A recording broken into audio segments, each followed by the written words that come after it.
O Senhor esteja convosco. Proclamação do Evangelho de Jesus Cristo, segundo Lucas. Glória a vós, Senhor. Esse aqui é o ano B. Deixe-me achar o ano C um pouquinho, que é o batismo de Jesus no ano C.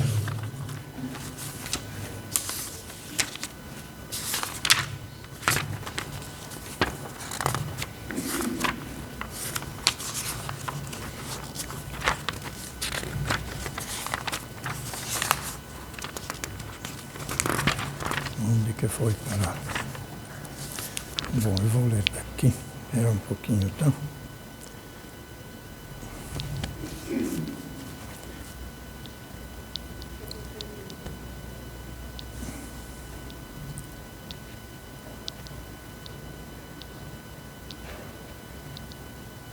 Então, proclamação do Evangelho de Jesus Cristo segundo Lucas.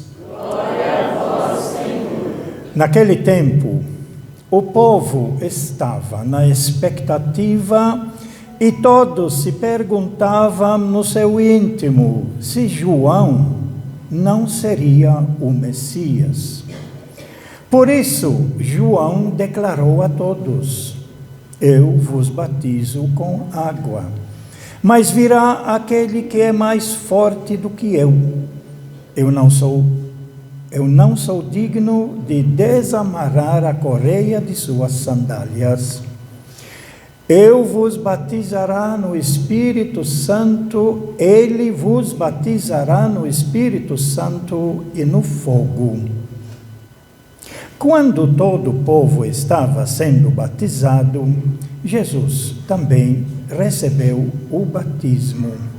E enquanto rezava, o céu se abriu e o Espírito Santo desceu sobre Jesus, em forma visível como pomba.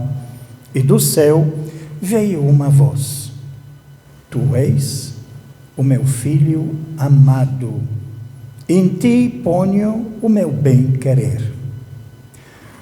Palavra da salvação. Glória a vós, Senhor.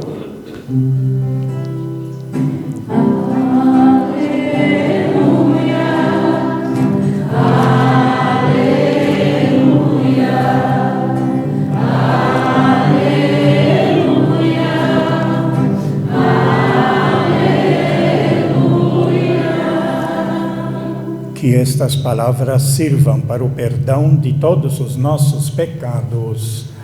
Amém. Podemos ficar sentados. Nós estamos hoje celebrando, fechando um tempo especial e abrindo um novo tempo que é chamado na liturgia Domingos do Tempo Comum. É como uma dobradiça o dia de hoje, né? Vira para cá o fechamento do ano de Natal, do tempo de Natal, iniciando pelo Advento, o nascimento de Jesus, festa da Sagrada Família, festa da Santa Mãe de Deus e, do domingo passado, a Epifania do Senhor, ainda criança, Jesus. Hoje já tem 30 anos. Por isso, hoje é a abertura do ano litúrgico chamado Domingos do Tempo Comum, que consiste em 34 domingos do tempo comum, e vamos até o último domingo que celebramos a festa de Cristo Rei. Isso mais tarde, que vai ser lá no final de novembro, porque aí vira para o outro ano A, onde voltamos a começar o ciclo litúrgico de 3 anos. Então, a festa de hoje tanto pertence ao ciclo especial de Natal, como abre o tempo dos tempos comuns na liturgia nossa. Esses dados precisam ser estudados um pouquinho, porque são importantes para a compreensão do projeto que a Igreja tem para a gente poder entender o projeto de Jesus. Então, a Igreja nos apresenta hoje, portanto, a festa do batismo de Jesus, e com ela também nós vamos celebrar o nosso batismo de cada um de nós, porque nós somos batizados exatamente neste projeto de Jesus.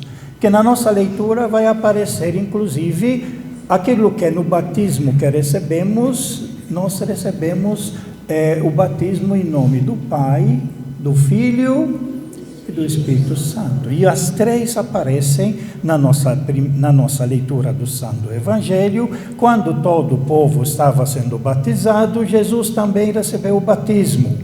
E enquanto estava, é interessante aqui notar na leitura sequencial do Evangelho, né, que a gente sempre fala que quem foi que batizou Jesus? João Batista. Na leitura do Evangelho de Lucas, João Batista já está preso. É o versículo que não aparece aqui, mas está no Evangelho. Já tinha sido preso por Herodes João Batista. Então, isso para nos perceber que já existia um movimento muito grande organizado por João Batista de batizar as pessoas todas, mas não é apenas ele que batizava, era um grupo como nós temos hoje, os ministros, e antigamente tínhamos mais, os ministros em todas as comunidades que eram responsáveis pela preparação do batismo, também pela realização do batismo. É um projeto grande, e João Batista tinha esse projeto. Então, enquanto ele foi preso, João Batista, Jesus se aproxima e também é batizado pelo grupo de João Batista, dentro do projeto de João Batista. E enquanto rezava, então Jesus também recebeu o batismo. Aqui não diz por João Batista, tá? Porque já estava preso. Então, enquanto rezava, Jesus, essa oração é um destaque especial do Evangelho de Lucas. Os outros falam de oração, mas Lucas, ele fala em todas as ocasiões, Jesus primeiro se encontra rezando para se preparar para alguns eventos muito importantes e decisões muito importantes da sua vida. Assim como nós fazemos na nossa vida. Quando a gente vai fazer uma cirurgia, a gente para um pouquinho, reflete, pede oração. Muita gente me pede para rezar, me pede uma bênção antes da cirurgia, quer dizer, Jesus, em todas as decisões da sua vida, ele parava para pensar, entrar em contato, em sintonia com o Criador, com o Pai, e aí fazia a sua reza, assim como faz aqui. Isso até mostra que esse assunto, quando ele coloca e rezava, é de suma importância. Enquanto rezava, o céu se abriu e o Espírito Santo desceu sobre Jesus em forma visível, como uma pomba. A gente precisa não confundir. O Espírito Santo não é uma pomba. Aqui está fazendo uma comparação. Visível para poder, como somos humanos, se enxergar, mas ao enxergar a pomba, nós não podemos ficar na pomba, mas precisamos ir ao que a pomba representa. Isso é igual à imagem de Nossa Senhora Aparecida. Lá tem a imagem de Nossa Senhora Aparecida. Nossa Senhora Aparecida não está lá. Nossa Senhora Aparecida está aqui no nosso coração e levamos ela onde formos. Não está lá. Lá é a imagem de Nossa Senhora Aparecida que nos faz lembrar de Nossa Senhora, que está no céu, mas está presente em toda a nossa vida. Portanto, e o Espírito Santo desceu sobre Jesus em forma visível como pomba. E do céu veio uma voz: Tu és o meu filho amado. A voz é do Pai. Tu és o meu filho que eu amo muito. Meu filho que eu amo muito. Isso é importante a gente perceber. Por que ama muito? A resposta é muito simples, porque ele faz a vontade do Pai.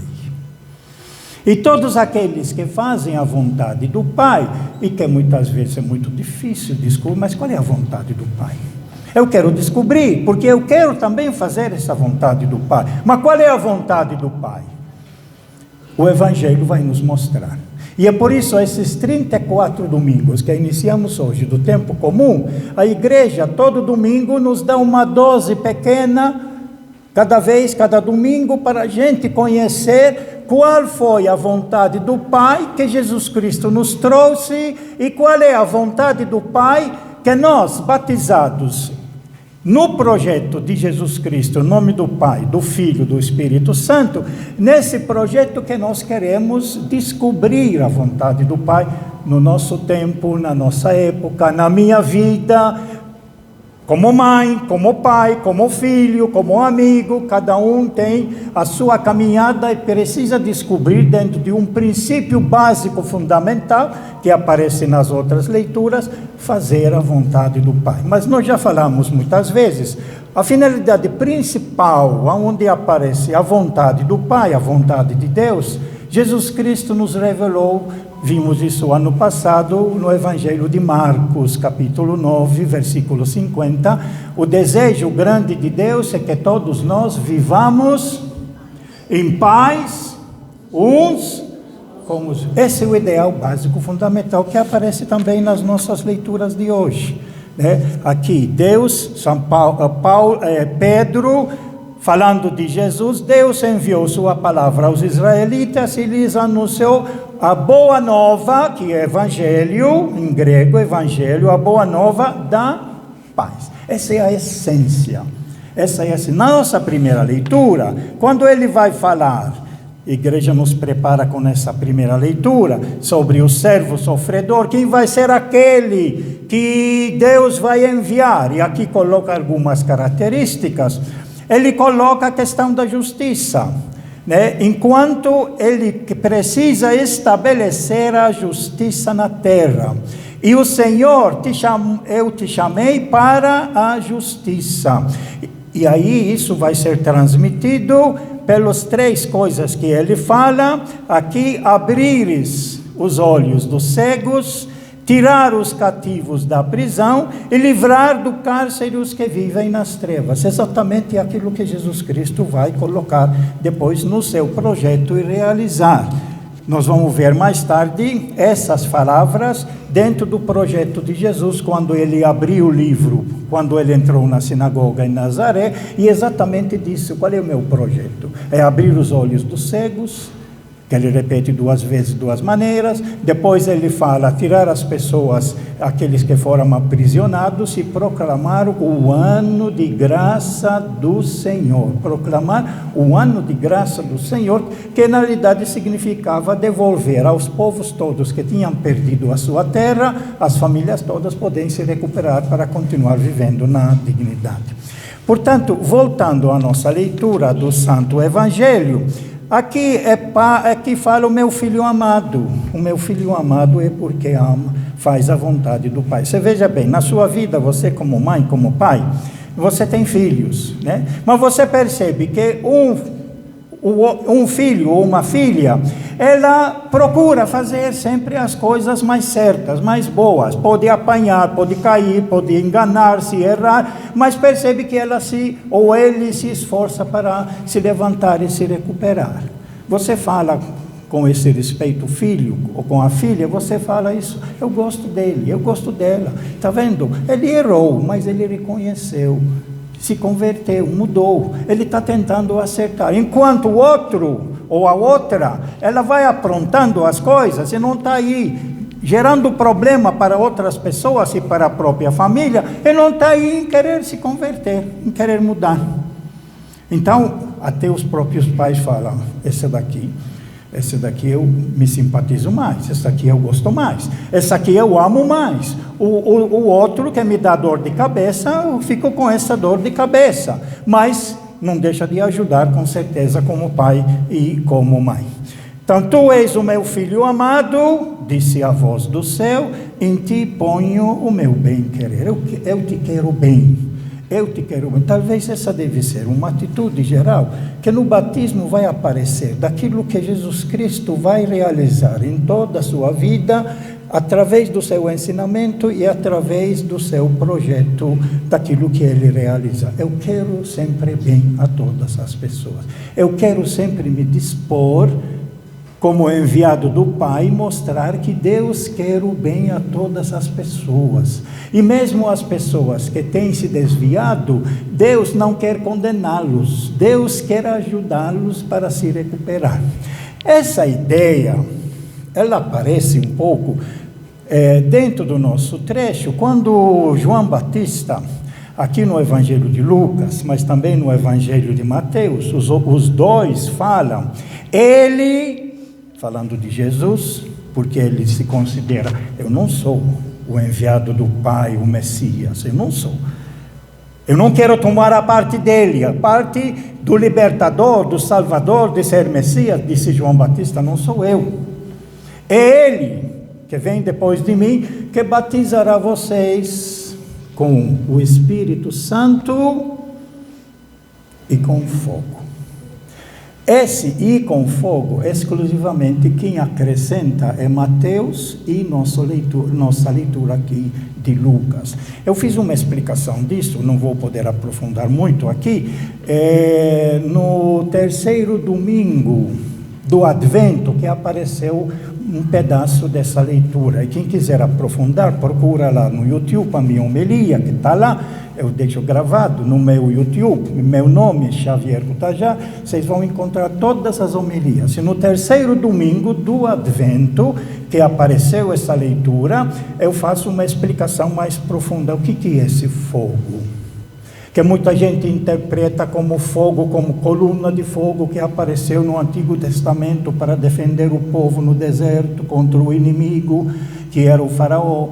Outros relacionam esse fogo ao texto dos Atos dos Apóstolos, quando baixou em cima da cabeça de cada um como um fogo, né, que é interpretado como Espírito Santo. Mas a interpretação que eu expliquei já lá, que eu vou resumir um pouquinho, aqui a palavra fogo, a interpretação que eu consigo entender dentro do contexto, é o fogo do julgamento. Que no Antigo Testamento, os profetas, incluindo João Batista, eles vão falando que aquele que vem, o Messias, ele vai fazer um julgamento. E nesse julgamento, ele vai salvar os bons, mas vai jogar no inferno todo o resto que não presta, que não serve. Aliás, isso que é a mentalidade que os pregadores todos passaram na nossa cabeça. Isso é a ideia dos profetas do Antigo Testamento, de vários. Que vai aparecer também, por exemplo, na carta de São Pedro, onde vai falar de fogo, o julgamento de fogo. Mas lá também, São Pedro, no capítulo 3, versículo 13, ele vai dizer: os novos céus e novas terras, onde reinará a justiça, que é a construção do projeto de Jesus, do reino de Deus. O que é o fogo, ao meu ver, que ele está explicando aqui? Esse julgamento. João Batista pregava que Jesus vai ser aquele que vai estabelecer o julgamento entre os bons e os maus. Os bons vão para o céu, os maus vão para o inferno. Esse é o julgamento que está no Antigo Testamento. Não foi o que Jesus assumiu. Até o próprio João Batista achou estranho, preso, quando ouviu falar que esse Jesus, de quem ele tinha falado, que vai fazer um julgamento entre os bons e os maus, e vai trazer o fogo do inferno para jogá-los lá, os maus, quando ele ouviu falar que que Jesus agora ele está perdoando os pecados, ele está aceitando todos aqueles que erraram. Quando, inclusive, Mateus, ele vai dizer que os pecadores e as prostitutas se aproximam de Jesus querendo ouvir a sua mensagem, porque eles perceberam em Jesus um profeta diferente de todos os outros profetas. Portanto, o que João Batista pensou sobre o batismo de Jesus, batismo com o Espírito Santo e com fogo, com fogo não se realizou no projeto de Jesus Cristo, porque Jesus não veio para condenar ninguém. Ele veio para oferecer o meio de salvar a todos, e principalmente os mais pecadores, aqueles que se desviam, oferecer para eles uma abertura da salvação, porque Deus, que é o Pai de todos nós, quer sempre o bem para seus filhos e não quer condenar ninguém. Assim como a mãe, mesmo que o filho erre, ela não condena, ela discorda do que faz, mas ela o ama e corre atrás para ajudá-lo a se recuperar. Esse é o projeto de Jesus Cristo. E Lucas vai nos mostrar no seu evangelho todo esse projeto de Jesus de misericórdia. Nós temos muitas novidades no evangelho de Lucas que não encontramos nem em Marcos e nem em Mateus. A misericórdia, a característica básica do evangelho de Lucas, mostrando para nós que Deus é Pai que quer salvar a todos, tanto assim que até na cruz, uma das 7 palavras de Jesus na cruz, contada em Lucas, ele diz assim: Pai, perdoa-lhes, porque não sabem o que fazem. Oferece o perdão. Nem todo mundo aceita. Quem aceita é recebido, assim como o bom ladrão. Lembre-se de mim quando estiveres no teu reino. Jesus disse para ele: hoje mesmo estará comigo no paraíso. Enquanto o outro, que também ouviu a palavra de Jesus de perdão, de recebê-lo, não quis saber, ficou até criticando Jesus e dizendo: desça da cruz se você é o Filho de Deus. Não acreditou.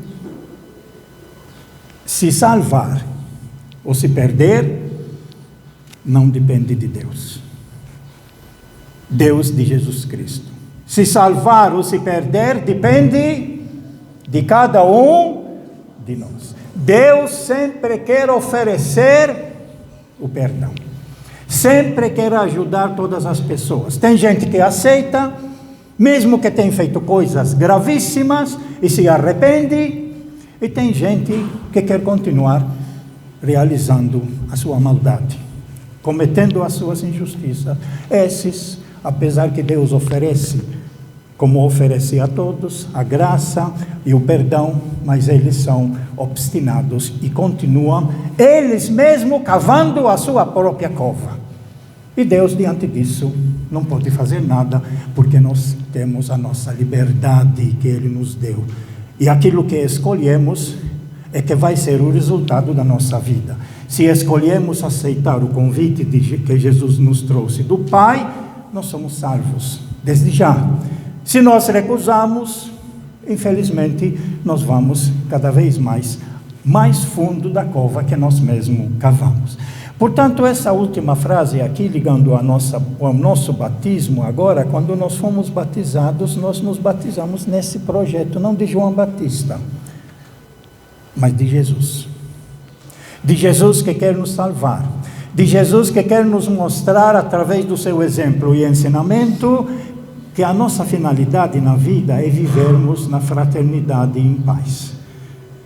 É nos reconciliarmos, é nos ajudarmos uns aos outros. Isso que Jesus Cristo nos mostrou em todo o seu projeto do Evangelho. Por isso que o Evangelho se torna fundamental. Nós temos muita gente hoje, irmãos nossos, dentro da nossa igreja e fora, de outros grupos religiosos, católicos, evangélicos, que baseiam a sua orientação sobre o Antigo Testamento. O Concílio Vaticano II, que é a nossa Constituição brasileira, ele diz que nós precisamos construir a nossa vida sobre o Evangelho, sobre Jesus Cristo. É Ele que nos traz para a nossa salvação.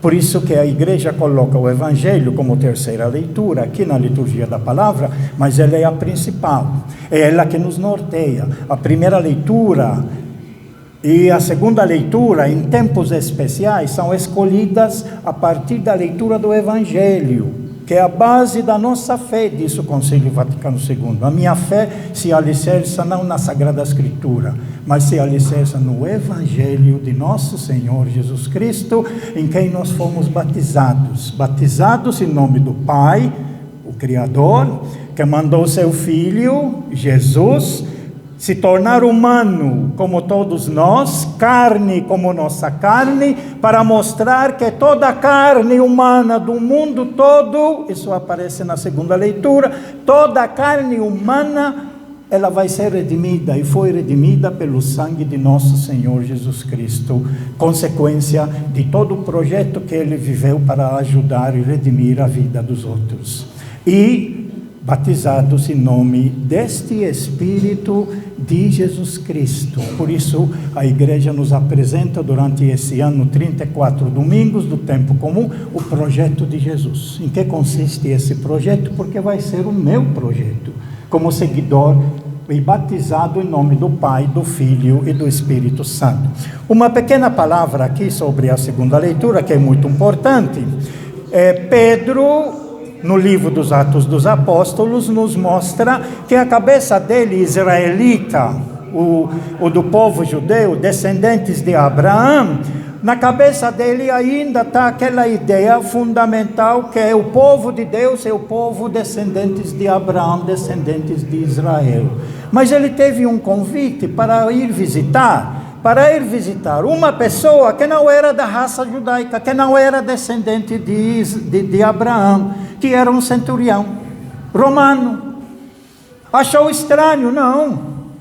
Mas depois acabou percebendo, exatamente após, com certeza, refletir muito o projeto de Jesus, que o projeto de Jesus não é para salvar uma raça, mas o projeto de Jesus é para salvar toda a humanidade, é todo o povo, porque todos somos filhos do mesmo Pai.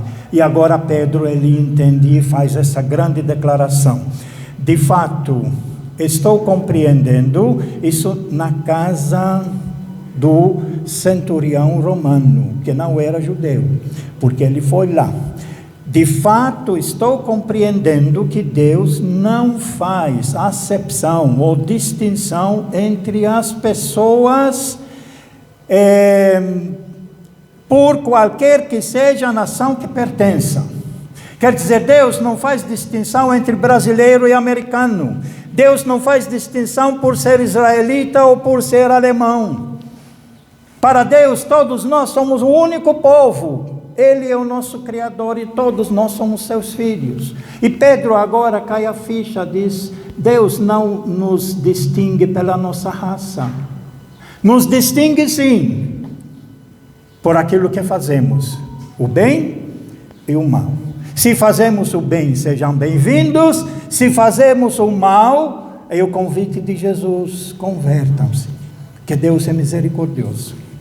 Sempre para o bem. Esse é de Jesus, porque de João Batista no Antigo Testamento ainda é outro, né? Se está bem, bem-vindo. Se está mal, condenado. Isso é João Batista, esse é o Antigo Testamento. No projeto de Jesus, sempre convite para o bem. Portanto, quando Pedro ele diz agora, de fato, estou compreendendo que Deus não faz distinção entre as pessoas, por qualquer que seja a nação a que pertença. Mas, pelo contrário, Deus aceita quem o teme. Quem teme a Deus, quer dizer, não é ter medo. Quem teme a Deus, quem aceita Deus como Pai, quem aceita Deus como Criador, e quem aceita Deus que quer o bem a todos nós. Então, pelo contrário, Deus aceita quem o respeita, quem o teme e quem pratica a justiça. E no Salmo, um dos salmos que nós cantamos recentemente, ele disse, inclusive foi tema da campanha da fraternidade: a justiça e a paz se abraçarão. Foi um tema muito importante, que vez ou outra precisamos voltar a cantar esse canto da campanha da fraternidade, né? A justiça e a paz se abraçarão. Não pode haver paz se não houver justiça. Por isso que a primeira leitura insiste 2, 3 vezes sobre a questão: aquele que vem para nos salvar e para salvar o povo, a base dele é a prática da justiça. Ele vai nos trazer a justiça. A justiça, de acordo com o livro dos Atos dos Apóstolos, é muito simples de ser definida. Cada um receber de acordo com a sua necessidade. A justiça é isso. A justiça não é dividir o mesmo prato para todos os filhos lá em casa no almoço. A justiça é, se é criança pequena, dá um pouco. Se é um rapaz um pouco maior, dá mais. Se o pai que trabalha na pedreira, dá um prato maior porque precisa mais. Essa que é a justiça. Receber ou dar para cada um aquilo que ele precisa e necessita para poder viver e conviver com os outros. Portanto, hoje nós queremos renovar eu vou fazer essa renovação agora dentro da própria homilia. Nós podemos ficar em pé para responder às perguntas que nós fizemos quando nós fomos batizados, né? Para viver na liberdade dos filhos de Deus, vocês renunciam ao pecado? Para viver como irmãos, vocês renunciam a tudo que causa desunião? Renunciamos. Para seguir Jesus Cristo, vocês renunciam ao demônio, autor e princípio do pecado? Vocês creem em Deus Pai Todo-Poderoso, Criador do céu e da terra? Cremos. Vocês creem em Jesus Cristo, seu único Filho, nosso Senhor, que nasceu da Virgem Maria, padeceu e foi sepultado, ressuscitou dos mortos e subiu ao céu? Vocês creem no Espírito Santo, na Santa Igreja Católica, na comunhão dos santos, na remissão dos pecados, na ressurreição dos mortos e na vida eterna? Esta é a nossa fé, que da Igreja recebemos e sinceramente professamos, razão da nossa alegria em Cristo nosso Senhor. Amém. Louvado seja nosso Senhor Jesus Cristo.